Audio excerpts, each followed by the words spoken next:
اپنی نظریں. اور اگلی آیت میں فرمایا وَقُلْ لِلْمُؤْمِنَاتِ يَغْضُضْنَ مِنْ أَبْصَارِهِنَّ. فرمایا کہ اے محبوب مومن عورتوں سے بھی کہہ دو کہ اپنی نظریں جھکا. مرد بھی اپنی نظر جھکا کے رکھے گا عورت کی طرف، لیکن یہ ساری پابندی صرف مرد پر نہیں، عورت بھی غیر محرم کا چہرہ نہیں دیکھے گی، اس پر بھی اسی طرح نظر جھکانے کا حکم ہے جس طرح کہ وہ ہر دکاندار کو بھائی جان کہہ کے گفتگو کرنے کی اس کو بھی اجازت نہیں ہے کہ وہ سمجھے کہ پابندی تو مرد نے کرنی تھی، میں نے تھوڑی کرنی تھی.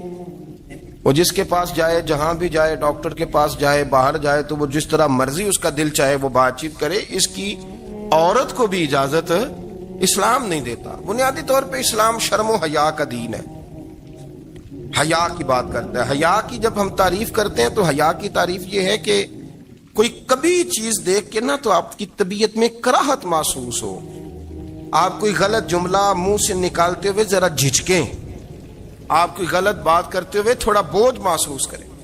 ہمارے ہاں تیزی سے فروغ پایا ہے بے حیائی نے. سنگیوں کی محفلیں، یاروں کی محفلیں، اس میں غلیظ گفتگو ہوتی ہے الا ماشاء.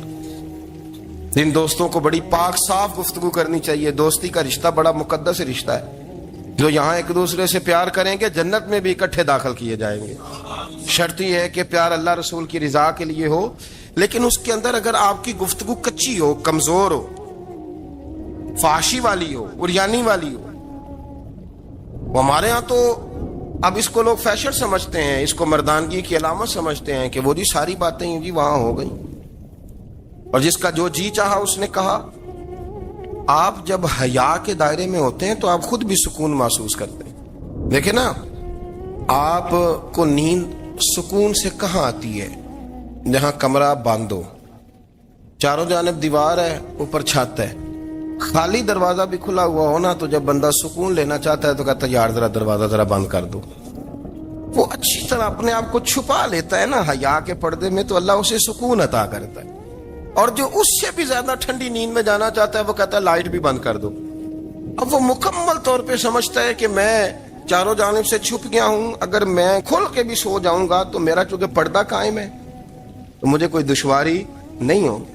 آپ جب چھپ جاتے ہیں، جب آپ حیا کے اندر سمٹ جاتے ہیں، جب آپ چادر کے اندر آ جاتے ہیں تو آپ بہت ساری جگہوں پہ آسانی محسوس کرتے ہیں. تو حیا تو آپ کو سکون دیتی ہے، حیا تو دل کو راحت دیتی ہے. میں بڑی ذمہ داری سے بات عرض کرتا ہوں، قرآن مجید نے نا ایک مقام پہ مذاق کو، ایک مزاح ہوتا ہے خوش طبی، وہ نہیں مذاق اڑانا. قرآن پاک نے نا مذاق کو ایک جگہ پہ جاہلوں کا طریقہ بھی قرار دیا. بنی اسرائیل کے لوگوں سے حضرت موسیٰ نے کہا کہ گائے ذبح کرو اور ایک ٹکڑا مقتول کو مارو، زندہ ہو کے خود بتا دے گا مجھے کس بندے نے قتل کیا. تو کہنے لگے آپ ہمارے ساتھ مذاق کر رہے ہیں. تو قرآن مجید کہتا ہے کہ حضرت سیدنا موسیٰ علیہ السلام فرمانے لگے اعوذ باللہ ان اکون من الجاہلین. فرمانے لگے میں اللہ کی پناہ مانگتا ہوں کہ میں جاہلوں میں سے ہو جاؤں. یہ مذاق کرنا تو جاہلوں کا طریقہ ہے. اگر آپ کی زبان سے بے حیائی کا جملہ نکل گیا، اگر آپ کی زبان سے بے حیائی کا جملہ نکل گیا، آپ نے کہہ دیا کہ ہم آزاد لوگ ہیں، جو مرضی کریں گے، جو مرضی کہیں گے، جو ہمارا دل میں آئے گا کریں گے، تو پھر تو لوگ آپ کا وہ حشر کریں گے کہ آپ سے برداشت ہی نہیں ہوگا. جس کا لوگ مذاق بنا لیتے ہیں اور جو مذاق بن جاتا ہے پھر اسے کچھ جینے دیتا ہے. آپ حیا کی چادر میں چھپیں گے تو بچیں گے. اگر آپ نے اپنا مذاق بنوا لیا یہ کہہ کے کہ میں نے مرضی کرنی ہے، پھر یاد رکھنا چھپنے کو جگہ نہیں ملے گی، پھر تکلیف میں آ جائیں گے، پھر بہت بڑی اذیت کا شکار ہو جائیں. شرم و حیا، عرب کے اندر جو کنواری لڑکیاں تھیں ان میں بڑی حیا ہوتی. الحمدللہ میں بڑے فخر سے کہتا ہوں کہ میرے پنجاب کی، میرے پاکستان کی بیٹیاں بھی 20 دفعہ ان کا ابا کہے تیری شادی کرنی ہے تو وہ آنکھ نہیں اٹھا پاتی آج بھی. یہ تو وہ چند لوگ ہیں جو کہتے ہیں ہم ہائی کلاس ہو گئے، ہمیں نہیں پتا کہ وہ روشن خیال ہو گئے ہیں کہ روغن خیال ہو گئے، پتہ نہیں کدھر چلے گئے. ورنہ ہماری بیٹیاں آج بھی جب ان سے ان کا باپ، ان کی ماں بات کرتی ہے تیری شادی کی تو وہ تو شرم کے ساتھ پچھلے سے پچھلے کمرے میں چھپتی ہیں. یہ اللہ نے فضل کیا ہوا ہے اس ملت پر. تو عرب کی لڑکی بڑی حیا والی ہوتی تھی، اس سے کوئی بات کرنی پڑتی تھی تو 20 دفعہ بات کی جاتی.